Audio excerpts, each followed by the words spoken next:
agricultural marketing. Marketing அப்படின்னா it refers to the activities undertaken to promote the buying and selling of products and services.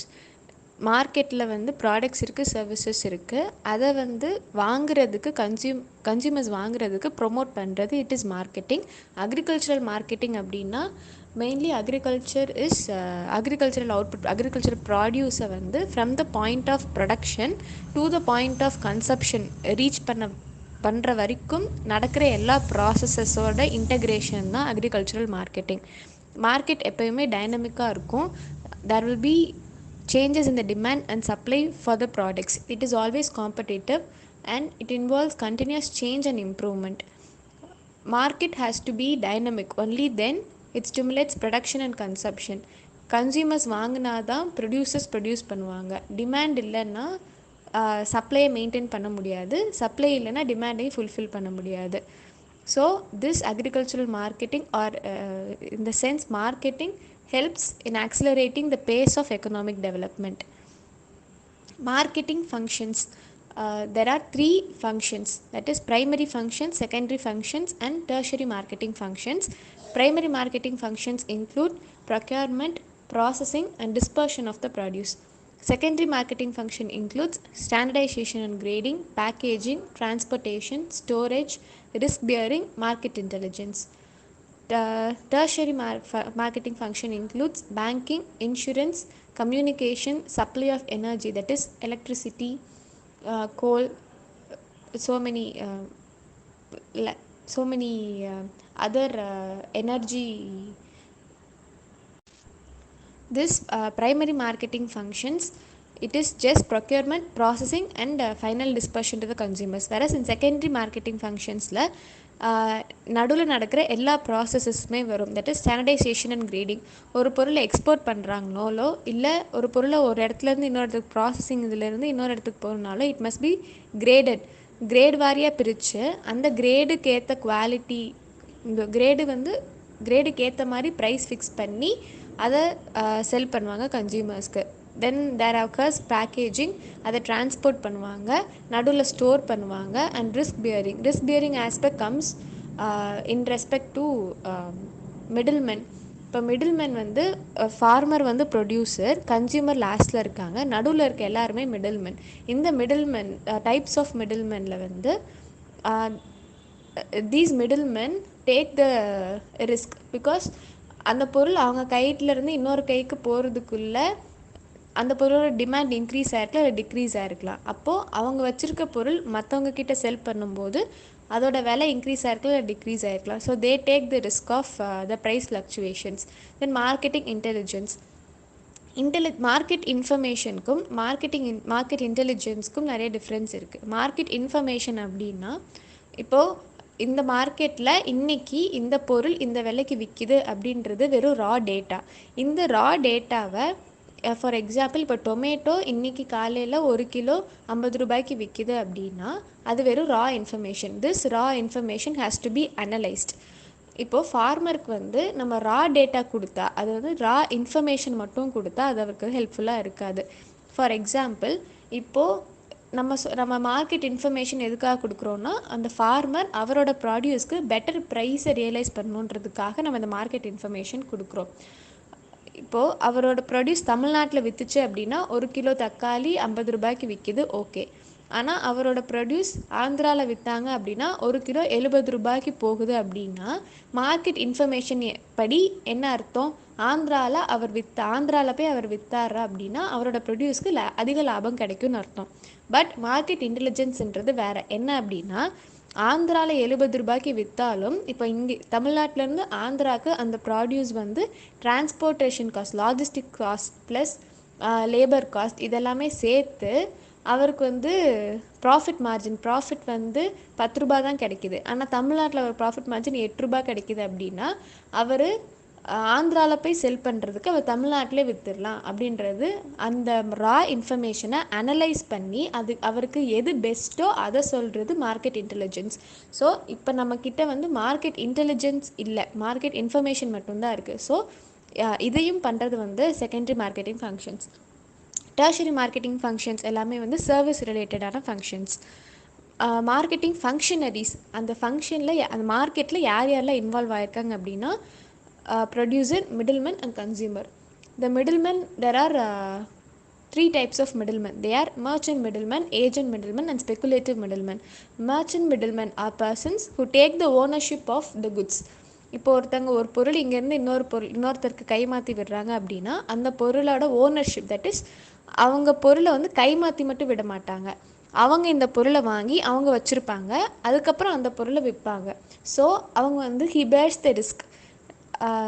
For example wholesalers, retailers அந்த பொருளை வாங்கி அவங்க வச்சுருப்பாங்க, அந்த பொருள் திருப்பி ஏறினாலும் இறங்கினாலும் ப்ராஃபிட்டோ லாஸோ அதை அவங்க பேர் பண்ணிப்பாங்க. So they bear the risk. Agent middlemen, they do not take the ownership, they just act as agents to their clients. அவங்க வெறும் கைமாற்றி மட்டும்தான் விடுவாங்க. Example brokers and commission agents. Speculative middlemen, they do not take the ownership எடுக்க மாட்டாங்க. Similar to agent middleman தான் இந்த speculative middleman. But அவங்க speculate பண்ணுவாங்க, இப்போ வந்து இந்த பொருள் அதிக விலைக்கு விற்க வாய்ப்பு இருக்குது அப்படின்னு சொல்லி அவங்களோட யூகத்தின் அடிப்படையில் செயல்படுறவங்க அந்த speculative middleman. Next, the marketing system fulfils 3 basic functions. ஒரு மார்க்கெட்டிங் சிஸ்டம் செயல்படுது அப்படின்னா அது 3 ஃபங்க்ஷன்ஸை பூர்த்தி பண்ணுது. என்ன அப்படின்னா utility generation, resource allocation and welfare generation. Something has to B produce in a market. For producing that, resource has to be allocated. Then upon producing this product, the utility, it must create some welfare to the people, that is the consumer.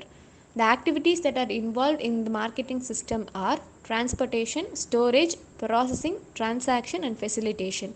இப்போ transportation அப்படின்னா it generates utility in space. Spatial utility create பண்ணுது. That is, ஒரு பொருளை வந்து ஒரு இடத்துலேருந்து இன்னொரு இடத்துக்கு டிரான்ஸ்போர்ட் பண்ணுறாங்க, that is spatial utility. This ஒரு பொருள் ஒரு இடத்துலேருந்து இன்னொரு இடத்துக்கு மூவ் பண்ணுறதுக்கு it involves logistics cost, that is it may be fixed cost and variable cost. The fixed cost வந்து it is borne by the public, that is the government. Fixed cost involves construction of roads, construction of tolls, communication systems, petrol bunks, அந்த மாதிரி infrastructure create பண்ணுற பொறுப்பு it goes to the government. அதுக்காகிற செலவு it comes under fixed cost. The variable cost it must be borne by the private decision makers, that is farmer இடத்துல இன்னொரு இடத்துக்கு transport பண்ணுறாரு அப்படின்னா he must bear the variable cost, or the trader or the consumer has to bear the variable cost. This is transportation. It generates utility in space. Next is the storage, that is it generates utility in time, that is temporal utility. It is often done in privately owned warehouses, that is storage ஒரு இடத்துல பண்ணுறாங்க அப்படின்னா mostly as we know warehouses. இந்த warehouses most of the time private owned-ஆவும் இருக்குது, public owned-ஆவும் இருக்குது.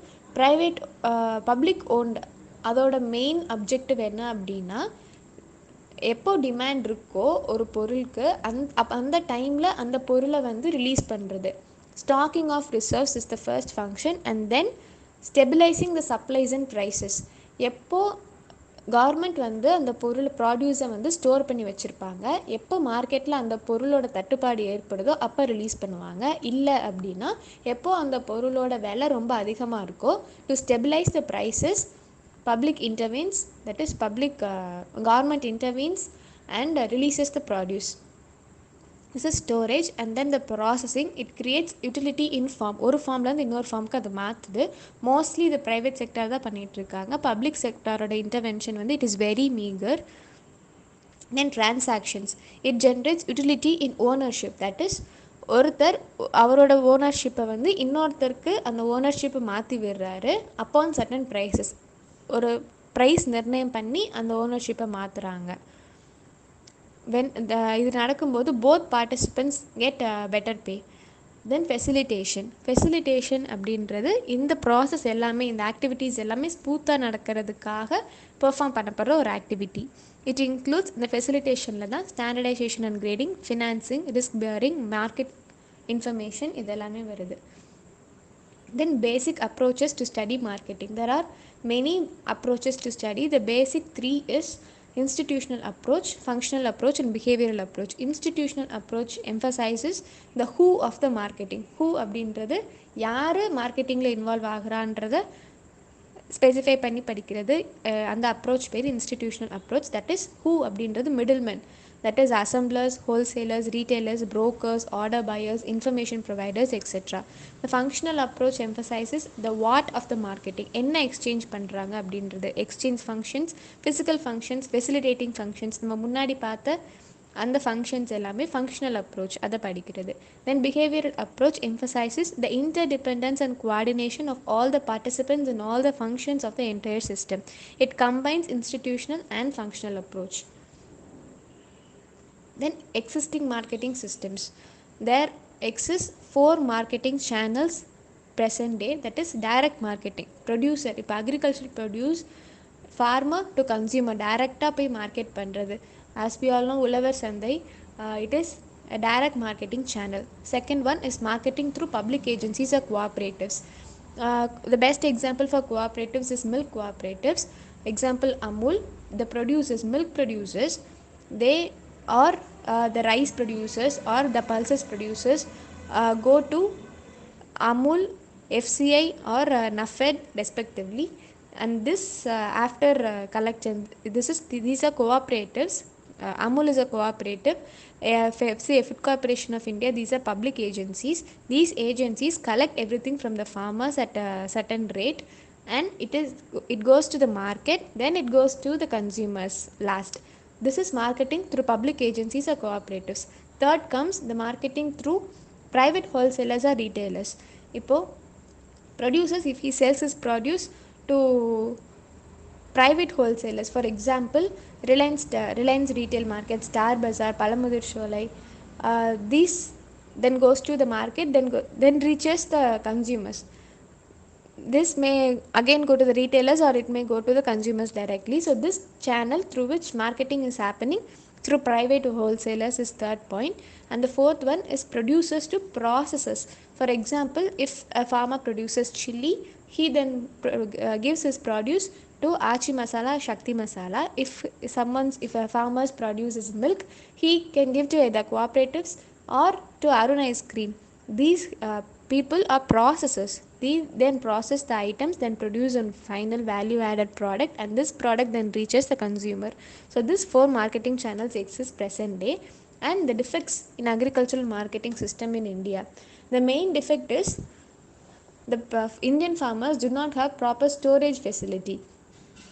ஒரு பொருளை store பண்ணி வச்சு அதுக்கு எப்போ பெட்டர் ப்ரைஸ் கிடைக்குதோ, எப்போ அந்த பொருள் டிமாண்டில் இருக்கோ அப்போ விற்றாங்க அப்படின்னா ப்ரொடியூசருக்கு அதிக லாபம் கிடைக்கும். பட் ஸ்டோரேஜ் ஃபெசிலிட்டி ப்ராப்பராக இல்லாததுனால மெனி இந்தியன் ஃபார்மர்ஸ் உடனே அவங்களோட ப்ரொடியூஸை விற்க வேண்டிய நிலமை இருக்குது. So they could not realise better prices.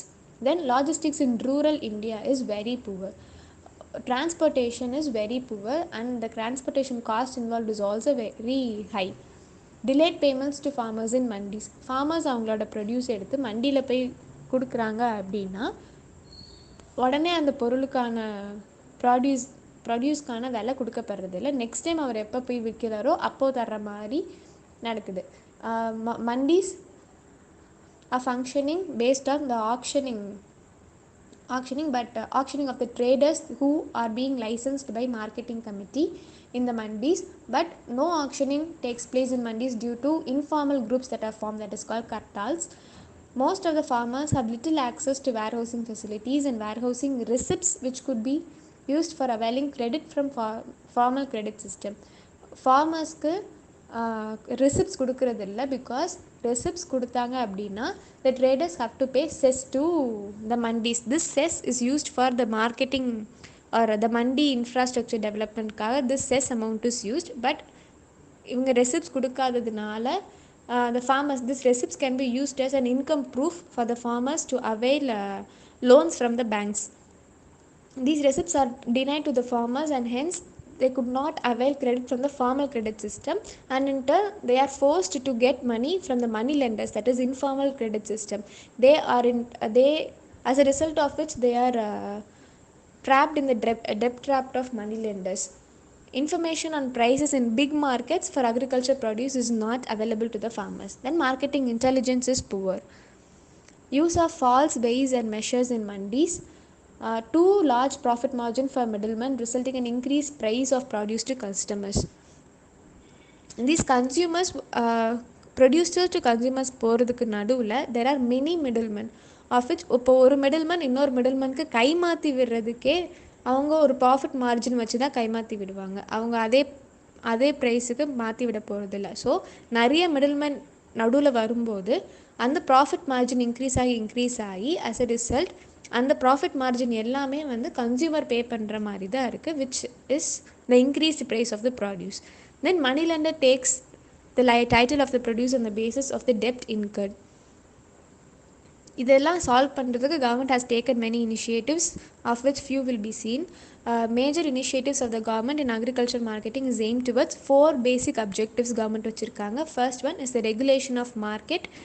இப்போ நம்ம வந்து ஏபிஎம்சி, இநேம், அப்புறம் நிறைய acts are being enacted to regulate the market. Second one is grading and standardization. ஒரு பொருளை கிரேட் பண்ணி அதுக்கு அந்த குவாலிட்டிக்கு ஏற்ற மாதிரி ப்ரைஸ் ஃபிக்ஸ் பண்ணணும், ஸ்டாண்டர்டைஸ் பண்ணுறாங்க. This standardization of the grade or standardization grading is very important for the producer to realize better prices. Third one is warehousing facility, which is again a very important drawback on our side. The storage facility is very needed. Fourth one is dissemination of market information. The Department of Agriculture, Cooperation and Farmers Welfare has formulated a new Model Agricultural Produce and Livestock Marketing Promotion Facilitation Act 2017, and many other acts have also been enacted, like the Agricultural Produce and Livestock Contract Farming and Services Promotion and Facilitation Act 2017, Model APMC Act 2003. இதெல்லாமே these APMC Act is a model act because agriculture is a state subject. Center cannot formulate an act in a state subject. Since marketing comes under concurrent list, the center can make laws. So these model acts are also enacted by the center for adoption of the states. This model APMC Act provides farmers options for markets beyond existing APMC regulated market yards. This provision includes private markets, direct marketing, farmer consumer markets, special commodity market yards, declaring warehouses or silos or cold storages or such structures as market subyards, so as to reduce the number of intermediaries and to increase the share of the farmer in the consumer's rupee. To promote direct marketing of the farmers, நடுவில் மிடில்மேனை குறைக்கிறதுக்காக direct markets promote பண்ணுறாங்க. For example, உழவர் சந்தை இன் தமிழ்நாடு, ரைத்து பஜார் இன் ஆந்திர பிரதேஷ், கிருஷக் பஜார் in Odisha, Kishan Mandi in Rajasthan, Apni Mandi in Punjab. These are the initiatives taken by the government. Thank you.